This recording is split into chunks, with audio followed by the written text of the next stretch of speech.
Hello, welcome to the realm of kidlit comics, where we discuss everything kidlit, graphic novels, manga. I already said comics. Goodness gosh, I can't even get it right. Okay, so we're here to do another one of these videos, because I feel like I do one of these at least once or twice a year, probably one in the spring, one in the fall, just to give people a better example of what I typically read in a week as a single mom and a full-time worker. How do I read as much as I do? Well, first of all, I'm going to go ahead and be completely transparent and honest before we start this video, because that's going to be the thing. It's always going to be how.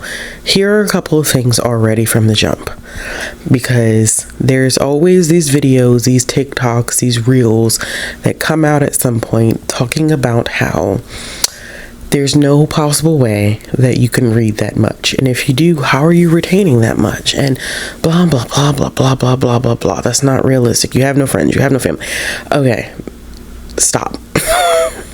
Because I'm going to show you exactly how my reading numbers look the way they do with a whole child. And a whole child, and I'm an active parent. The only parent, single parent, and also working full time. Now, what is going to be the exception to the rule for me? I am a librarian. No librarians don't sit around and read all day. That's just not how it works. However, I work in collection development. And so, because of that, the way that I do my job, I do have the capacity to listen to audiobooks while I'm working. Some people say, well, how can you listen to, I don't know how to explain how my brain works. Okay. I don't, at this point, there's only but so many hows or whys I can answer. How I'm able to listen to my audiobook is because sometimes when I'm doing things like processing a book, it doesn't require much mental effort on my end, right? In terms of the actual work that I'm doing.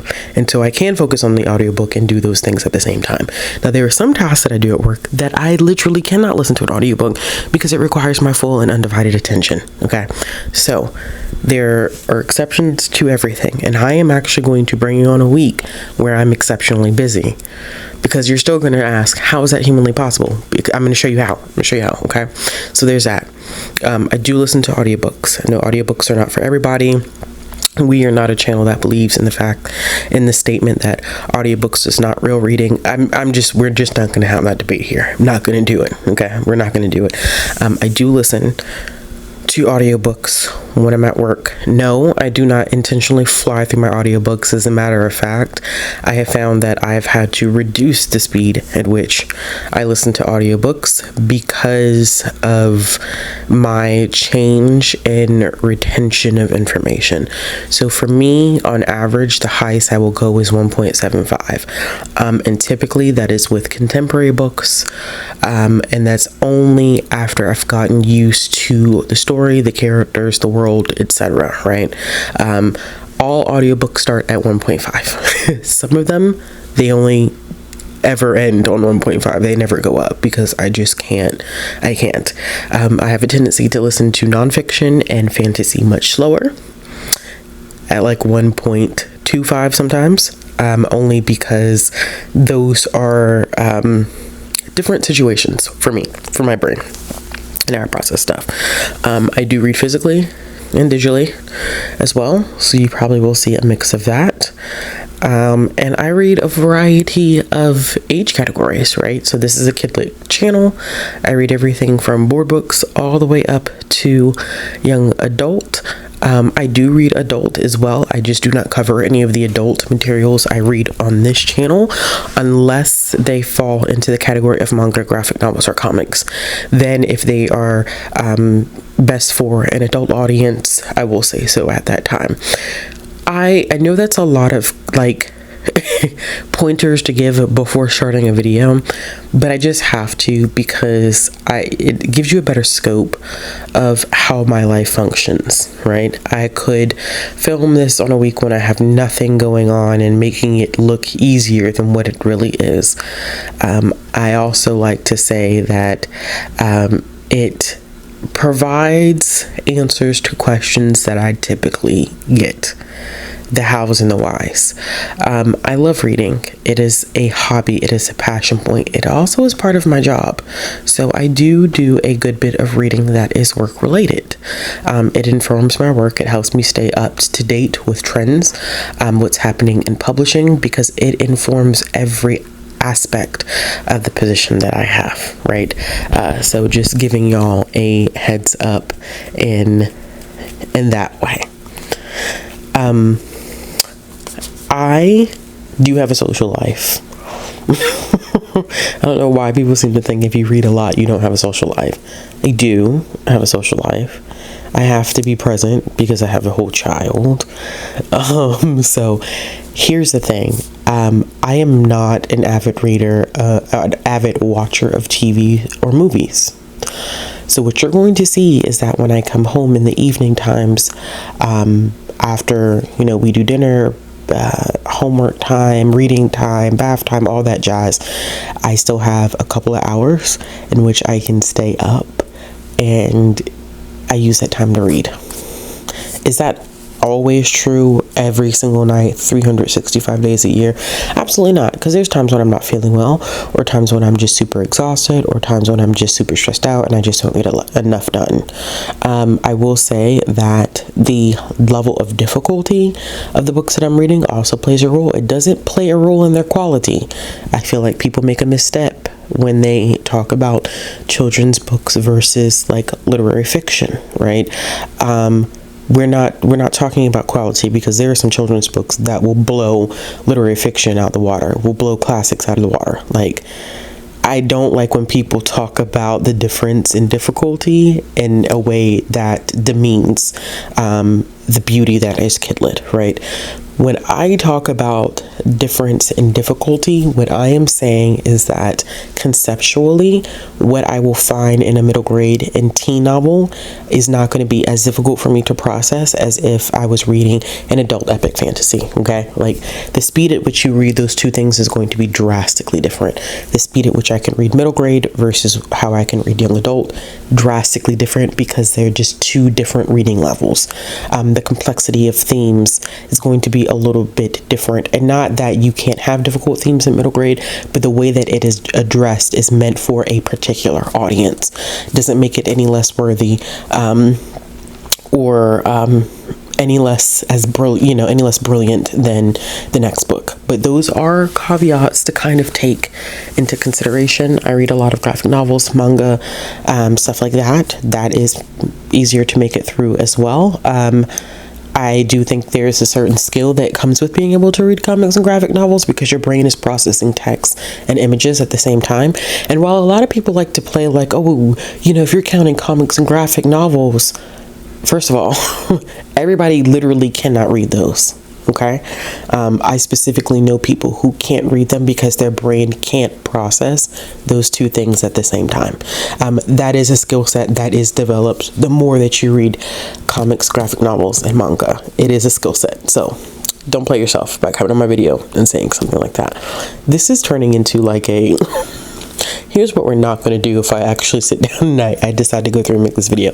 But yes, those two are, depending upon what you're reading, can be also a little bit more easy to digest. I will say it that way. I will include picture books in this, because picture book reading is a big part of the reading that I do for the year. It's part of my job.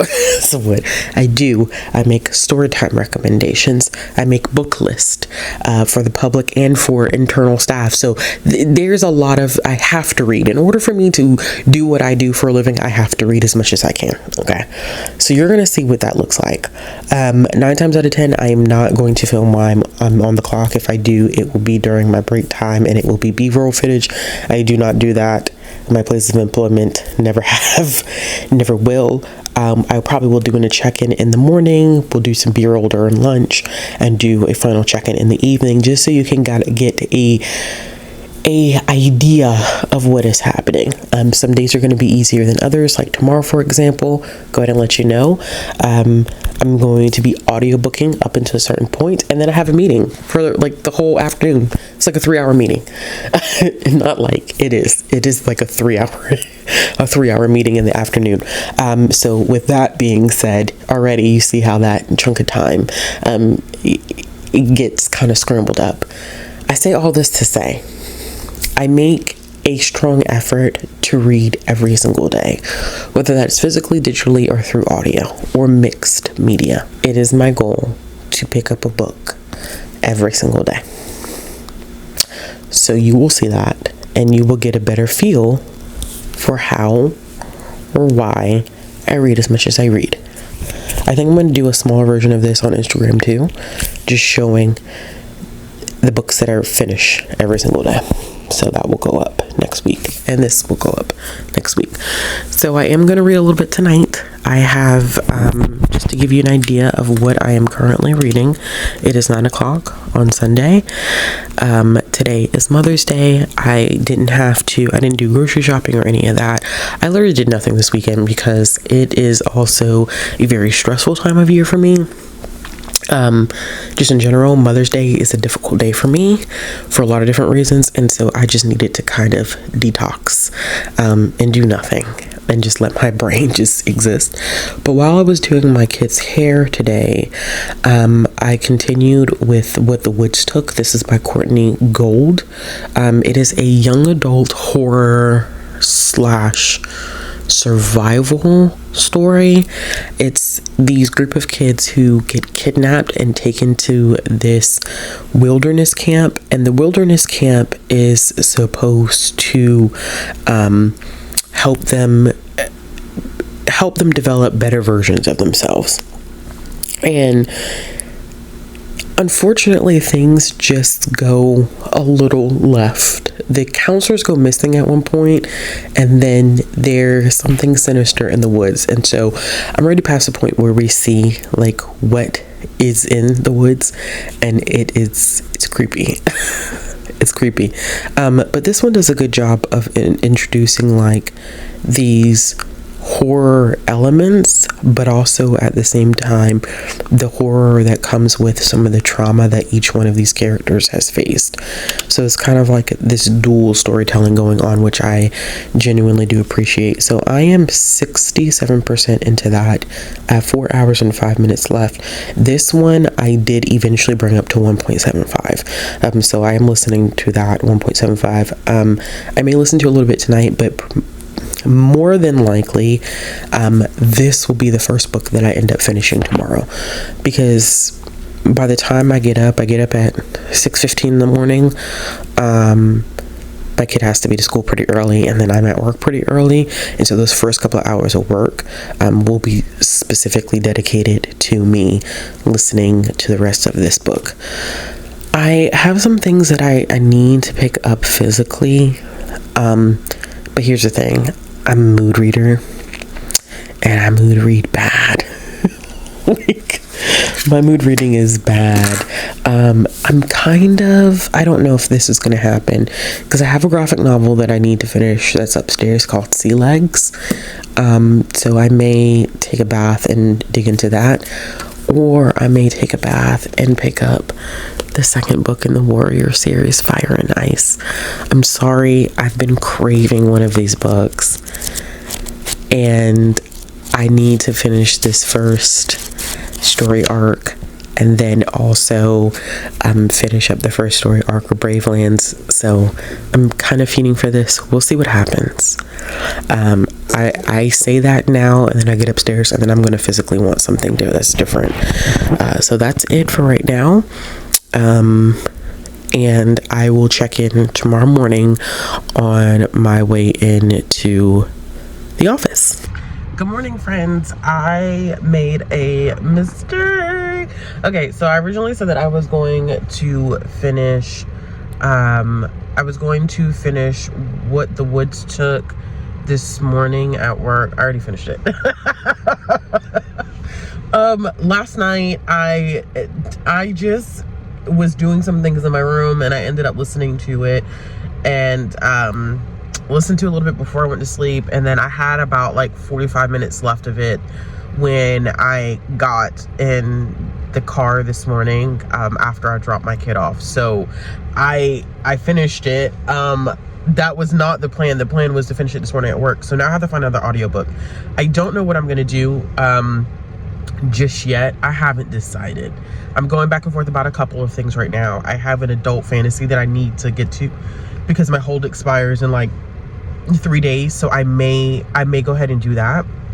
But what I wanted to say about What the Woods Took, this is my first time reading Courtney Gould, and this is a YA survivalist horror story about kids that are kidnapped and are sent into the woods to kind of rediscover who they're supposed to be, and things go right. I think I talked about this a little bit last night in the intro clip. Things are fine until something starts attacking them, and they don't know what it is. The counselors go missing, and then eventually through like a series of reveals, like you do find out what has taken them. I think this was interesting because it's not just like the horror of like the actual things that are in the woods. It's like the horror of their experiences at home, the trauma that they kind of face when they're at home. So this one does have some content warnings attached to it because there are some things in regard to their past: parental abandonment, parental verbal, emotional abuse. There is some sexual abuse that is inferred. It's not talked about in great detail, but it does happen. And so it's about them also facing their own traumas. There's drug abuse, drug addiction talked about, depression, suicidal ideation, suicide. So it's very, very tough topics that are addressed through the lens of horror. And I found that to be a very interesting kind of tool to utilize, like the horrors that we experience. And so it kind of makes you wonder, like, yes, it's realistic in that there was like something in the woods, but then part of me also was like, when I was reading it, I was like, I wonder if this is also kind of figurative in some aspects, right? Like, are the horrors that they're facing in the woods, is it some manifestations of what they've gone through, right?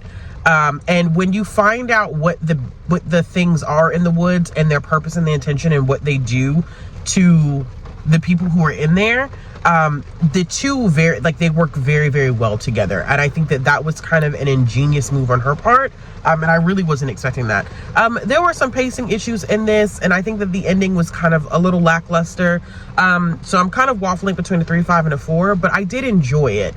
So I probably will go with a 4-star because, you know, even with those missteps along the way, I mean, I was very, very intrigued by the book, and it had me on the edge of my seat in some particular scenes, because once it gets going, I mean, it gets going. It's really, really fast paced. So I am at work. It is storming today. It is nasty weather. I really low-key wish I was at home in my bed reading, but here we are. So I probably will listen. I probably will listen to another audiobook as I get settled in. I have a meeting. I have 2 meetings today. I thought I only had 1, but I have 2. So I'm going to not really get that much listening time in, but I think I'm going to get some physical reading in during my lunch break today. So there is that. And then what I will do is I will check in later this evening. I think that's how I'll do it, is I'll give you a check-in in the morning and a check-in in the evening, just so you kind of get a feel for what happens like in between the day and overnight.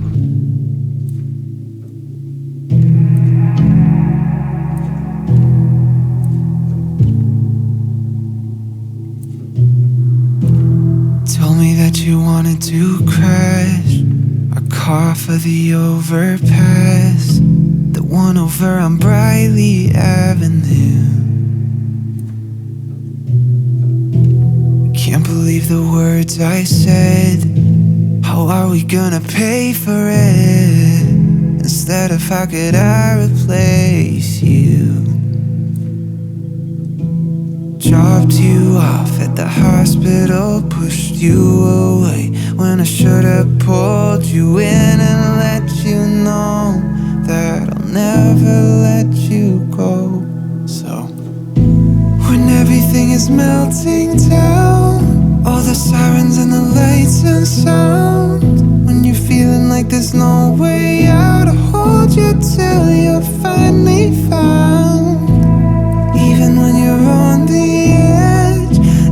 thoughts are blurry in your head. I know that you can't quite see how, but you're better than you feel. See, the reason why I love doing these vlogs, like a week of my life, like how much I read in a week. The reason why I like doing these vlogs so much is because they genuinely do give you a taste of what my life is like. So my Monday did not go well.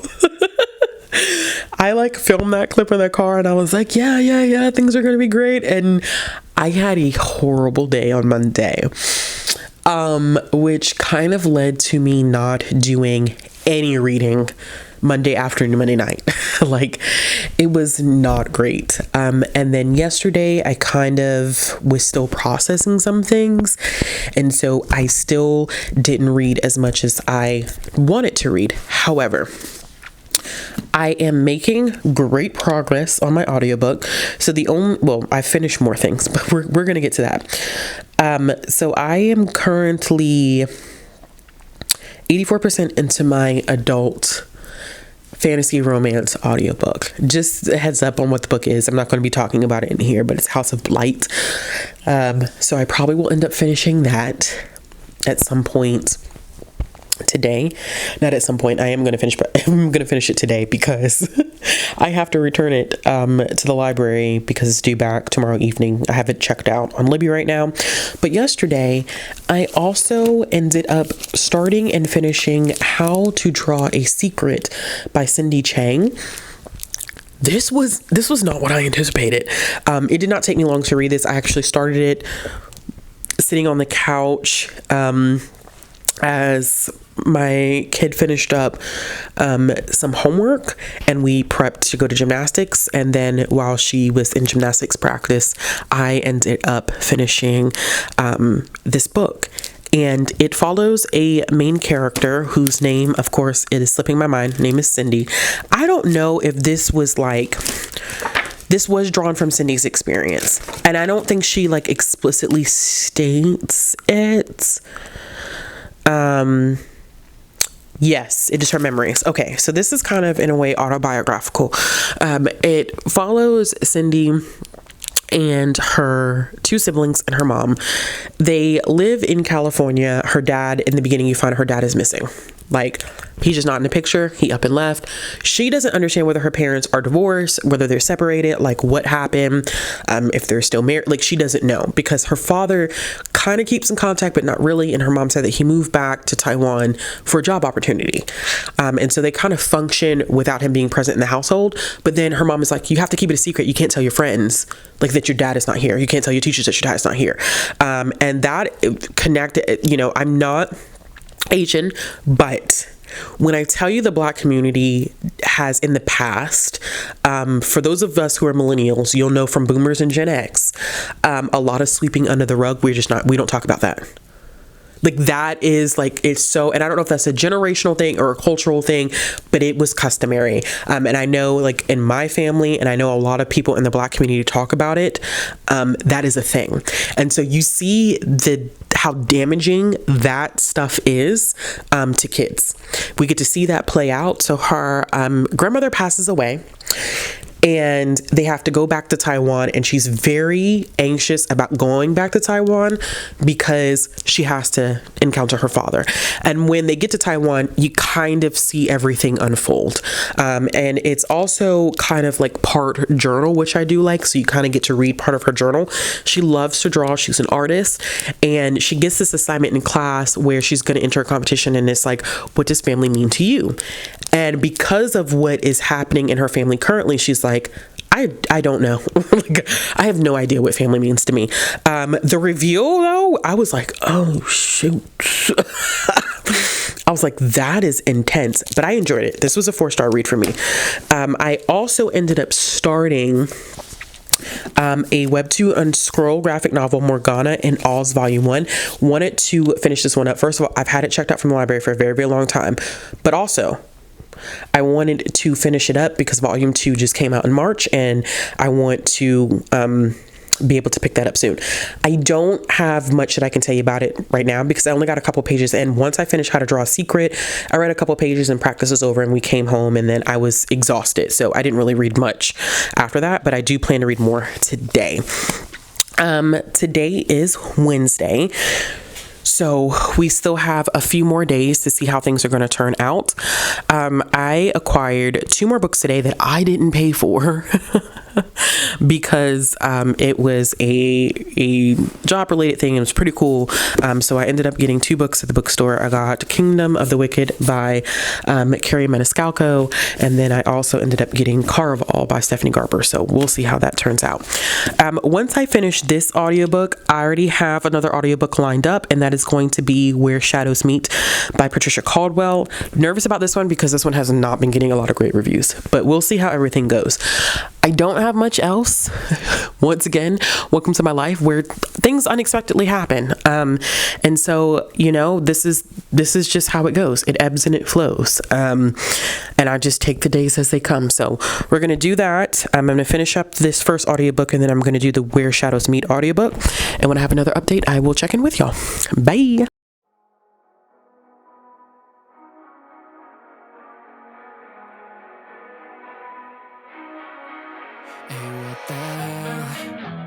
Why you hanging on the roof all by yourself?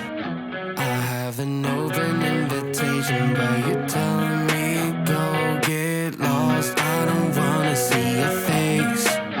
Yeah, what the hell? So why don't we stay out to the morning light? 'Cause 2 wrongs can make a right. We're just doing what we're feeling right now. So Chardonnay, we camp in the parking lot.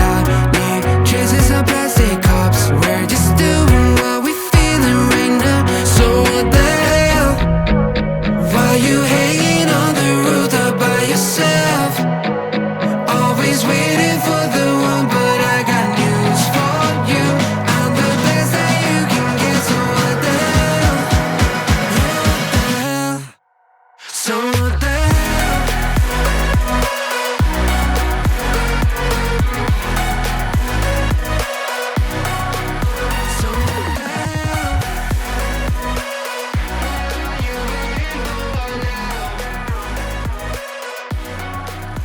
Oh no. Well, that scared the fire shit out of me. Oh wow. Okay, a book just kind of flew off my bookshelf. Don't know what that was about. Weird. Okay, so I've been doing a horrible job about updating because life this week. It was just ironic the week that I picked to do this. I have so much going on. So this weekend was supposed to be like a really, really chill weekend. And then it wasn't, which is fine. We ended up going to this, what is it? Scholastic Book Fair warehouse sale that was for educators and librarians. And you can fill up a box of books for $20. And so, yeah, then we ended up going to the pool after that, all evening, and so I was completely and totally worn out yesterday, but I did get some reading done. Then today, after I brought home those boxes of books that I picked up from the warehouse sale, I was like, I need to reorganize my shelves, and it's about time that I start doing my scanning project where I scan every book that I have in my collection, and I need to see how many books I own and how many I have not read. And so here's one of 2 things. One, I definitely have what's considered a home library. A home library, or you're like a personal library, you have to have 1,000 books. That's kind of the rule of thumb that people tend to go through, which, I mean, take it for what it is, but that is usually people say, you officially have your own library if you own 1,000 books. That side of the room is over 500. I know I have 500 over here. So there's that. I am pretty sure I own over 1,000 books. So there's that. Then when I started realizing how much of my collection I haven't read, don't get me wrong, I've read from my collection, but I am so adamant about using my library that I actually neglect my own collection. And then on top of that, you have to keep in mind everything, like I don't always buy books for me. A lot of books I get sent either solicited or unsolicited, and so that's a lot of stuff. And so I'm going through and unhauling things and things that I'm like, I'm never gonna read this, and looking at some things that I'm like, I'm gonna give you one last go round and then maybe it's gonna be time for you to go. So that has occupied most of my day, or most of my weekend. However, I have been reading, which shocking, I know, but for some odd reason, once again, I, over the course of these past couple of days, have been primarily reading adult related things, right? So I'm not going to talk about them here because I don't do adult things here, but it's been what I've been reading. And so I feel like I should mention them because it's going to give you a better insight of what exactly has been happening this week. I am buddy reading 2 adult books right now. And one of them is Guild by Raven Kennedy. I am about 165 pages into this one. This is what I was reading at the pool. And then I am also buddy reading with 2 coworkers, Silver Elite by Danny Francis. And I'm about probably like close to 80 pages in this. So reading has been done. I also did continue to listen to my audiobook. I don't even know if I mentioned this audiobook, Say a Little Prayer. This is one that I started right after finishing up, which I probably should talk about that one because I don't think I talked about it. I think I mentioned that I was going to pick it up once I finished my other adult romantasy book. Oh, I finished another book. I finished a book yesterday. I forgot I finished it. Where Shadows Meet by Patrice Caldwell. I don't know what to make of this book. This is going to be a very, very difficult book for me to review, and I don't even know if I'm going to have the best thoughts here now in this moment. I haven't done a written review or anything. This is kind of just off the cuff. It is a Black queer vampire story, and it is an origin story. We're getting 3 different perspectives, but following 2 sets of relationships that also have these side characters that are relevant to their situations. And there is an interconnectedness between these sets that you don't know about until the end. The thing about it is that with these 3 different perspectives, you are dealing with 2 different timelines, in addition to journal entries that don't necessarily coincide with either of the timelines. And so I think the origin aspect of it, where we are following a being, I don't even know how to describe her, but she comes from gods who had wings. She meets this princess who doesn't like her father. The 2 of them are together and they want to be together. And so she rips her wings out to allow the princess to create this sword to kill her father, who is a god in his own right. God of the sun in some ways, and there's relevance to that, and you could probably connect the dots just hearing me speak about it. But when she kills him, she also drinks his blood, and so you have this vampiric origin story, or a kind of a retelling of vampires. And then there's this war between vampires and humans, and there's different clans of vampires. Here's the problem with it. While I think the world itself was interesting, right? Because when we get into the future, we have another princess who is not a warrior princess like all the other queens that have come before her. And so I don't think people feel that she is as worthy of her title or her eventual journey to becoming queen. People are not as receptive to that. And she has a very, very close friend who she's grown super attached to. They get caught up in a situation. The best friend gets kidnapped. And so she is connected to this other perspective of a character who is a seer. And she ends up in a pretty traumatic situation, and she is left with the task of finding this princess to assist them in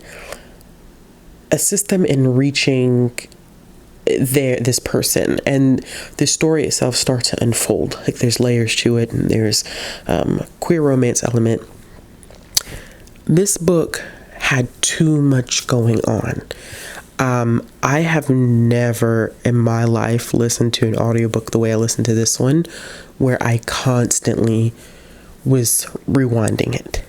Not from me not paying attention, not because I was listening to it too fast, because I already don't listen to audiobooks past 1.75 anymore, right? A 2-speed thing is very, very rare for me nowadays. And then with fantasy, I don't go past 1.5. Same thing with kind of like nonfiction, because I just feel like I miss too much if I do that. I slowed this down and then was going back and repeating sections because it wasn't clear, cohesive storytelling. And there were bits and pieces of it that I think just overdid it. Like, the journal entries, I don't feel like they were a necessary asset to the story because there was already too much that we had to keep up with. The lineage of the vampires was confusing. It was very confusing. I think that just the idea and the concept were there. I love it. I think that the idea of it is brilliant. The execution faltered so much. And so right now, without me having written my review, I'm waffling between like a 2.5 and a 3. It's not the worst young adult fantasy that I've read this year, but it is hard for me to give it the high marks that I've given other young adult fantasies this year. And so I'm kind of struggling with that. We'll see what ends up happening there in terms of when I finish my reading. The next thing that I ended up reading was Buffalo Dreamer by Violet Duncan. This is a very, very short book, like very, very short. And it is I don't even want to say it's on the younger end because length is not indicative of age. I do think that it was simplistic in its storytelling for a reason because of the content. We're following a main character and her mother as they are native and they are traveling to Canada, and the main character keeps having these dreams of another indigenous girl by the name, she calls herself Buffalo Dreamer, and she keeps getting these flashbacks of things that have happened to her, or dreams of things that have happened to her. And this coincides with the discovery of bodies at one of these residential schools. So it is handling a tough topic, which is, I think, why it was written with some brevity. It is done very, very well.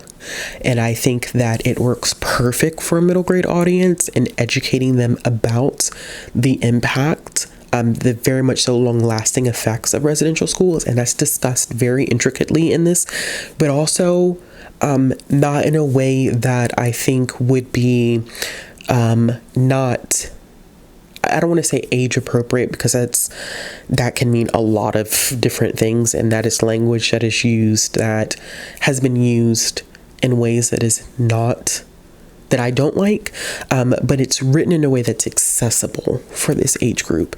And so the whole point in Violet Duncan's author's note is saying, like, hey, like, never again. And we want to make sure that readers understand the impact of residential schools, like, because the main character at one point just says, like, insinuates, like, well, how do you get over that?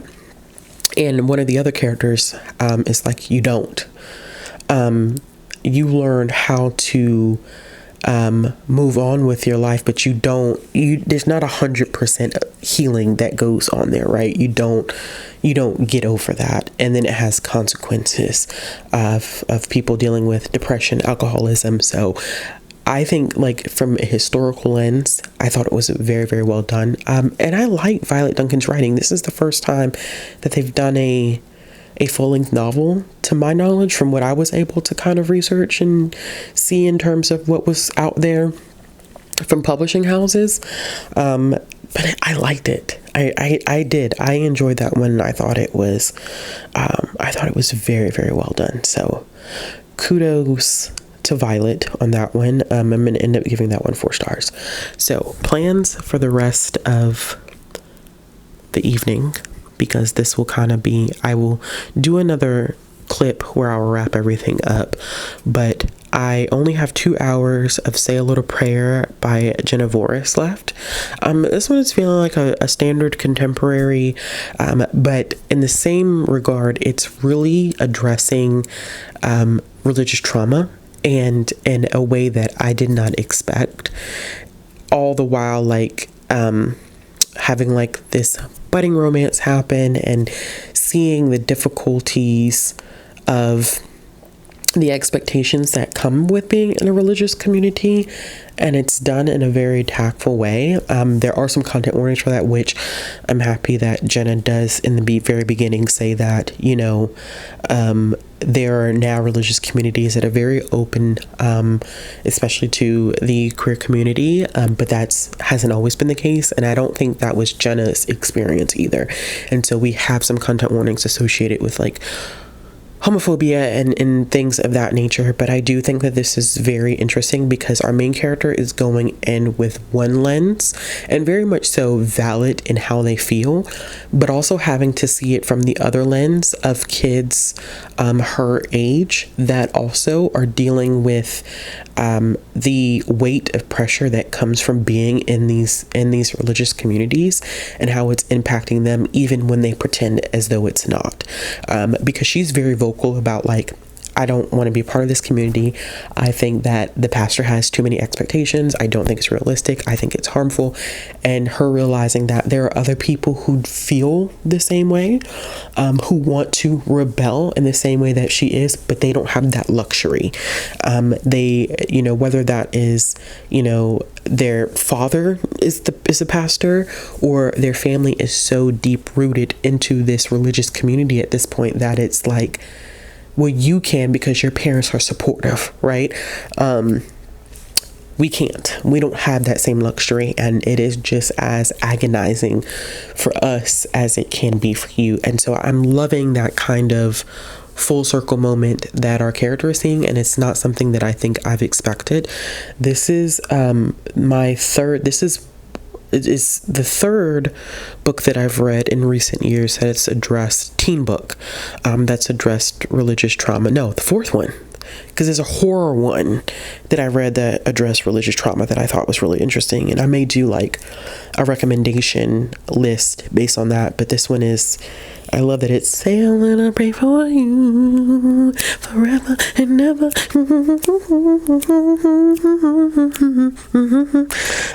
Okay, so plans for the rest of the night. I do have a couple hours of that left. I probably am going to try to finish Morgana and Oz because I did start it during this vlog, and I do want to loosen up. Not loosen up. I want to close some loose ends that I have and some titles that I'm reading.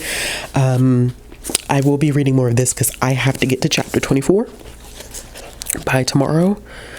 And I'm not far from chapter 24 in the work that I'm on chapter 19 right now, which I said I was 165, and I'm actually 193 pages in. Okay. I thought I was only 165. That was my last update. I'm actually further along than this. Okay, so I only have a handful of chapters left before I reach the goal that I need to reach, because I'm buddy reading that one. This one, I'm about maybe 20 or so pages from where I need to be by. I don't have to read that until Thursday, but I'm just going to go ahead and knock my pages out tonight because I just I have thoughts that I'm not going to share here because this is not the channel that I share those thoughts on. I share those thoughts with my patrons, so there's that. But I have some thoughts already. But I just wanted to give you a quick update because I've been horrible about updating, but I have been reading. It's just been a very, very busy week. A week in which, like, vlogging for me was never truly going to work out. But here we are, friends. Here we are. We are. I'll check in later. Hello.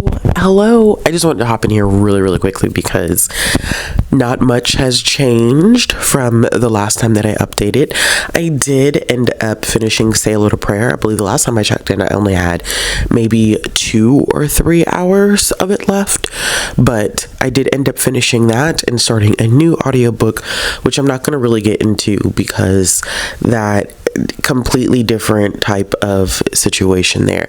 But I did end up reading my pages, like more pages in all of my adult books as well, which included Silver Elite, Guild, and then also Kiss of the Basilisk, which that ended up being a random situation that happened right as the night was ending. So I just wanted y'all to get a feel of, or maybe I should say a little bit about Say a Little Prayer. Sorry. So I did end up enjoying this one. I did end up giving it 4 stars. It definitely is not what I anticipated in terms of just the plot. I mean, like, I kind of knew she gets into trouble. She's supposed to be going to this camp, this church related camp, in order to get her stuff quote unquote together.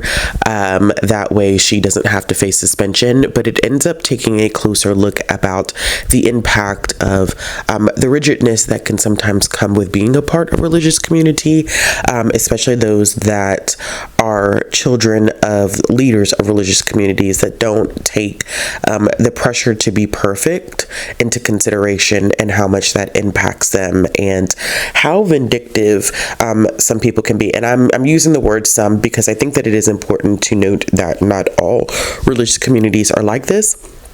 But it's also important to acknowledge that there are religious communities that are like this, where we have someone who refuses to reflect upon their own shortcomings, but is quick to isolate or alienate and disparage a child to keep their goals going, to make an example of said child, to make them feel confident in their teachings of the scripture. It delves into a lot of not, I want to say complicated, I think complex is the word, aspects of religious trauma that I don't typically see in young adult, right?